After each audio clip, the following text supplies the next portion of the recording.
this video, I'm going to show you a great independence exercise on the drum set, and this one is really not that hard. The cool thing about this one is that when you start adding dynamics to it, it turns into a really nice linear groove. So first off, the sticking for this exercise is kick, right, left. Pretty simple, right? This is a 16-note pattern in groups of 3, so in order to fill an entire measure of this pattern, you have to play it 5 times and then you end it on an extra hit on the bass drum. So the entire measure goes kick, right, left, kick, right, left, kick, right, left, kick, right, left, kick, right, left, kick, and then you're back at the 1 again. To get a feel of the pattern, count it out loud as 16th notes and you clap your hands on every kick drum beat.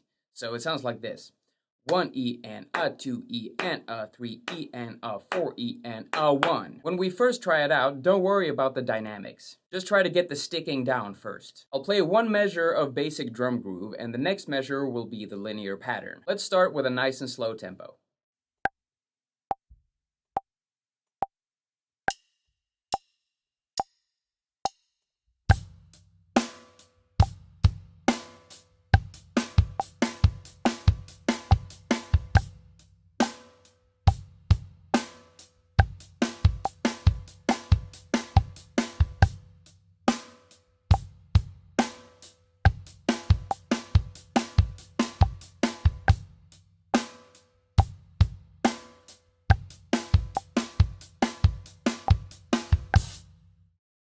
That wasn't so bad, right? Let's speed it up a little bit. Remember, when you try this at home, you don't need to copy the exact tempo that I'm using. If you feel like you need to start slower, then by all means, you should do that. But right now, let's go up to 90 BPM.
Okay, now that we've gotten this pattern down with the help of a basic drum groove, let's focus on the dynamics. Since this pattern is in groups of 3, we want to add some ghost notes and accents into this pattern so it gets a nice 4/4 feel to the groove. And if you look at the transcription, it now looks like this, with ghost notes and accents. Let's try it out at a really slow tempo. I'll break it down first and then I'll gradually speed it up.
It's pretty cool, huh? If you like this video, give it a thumbs up, and if you really enjoy my content, please share it with your drummer friends. Maybe they'll get a fun exercise out of this one too. If you're not a subscriber yet, hit that subscribe button and the notification bell to stay updated whenever I release a new video. If you want to learn some fun drum fills, hit the link on the left side of the screen right now. Like, share, and subscribe. You know what to do, folks. Thank you so much for watching, and good luck with the exercise. I'll see you soon.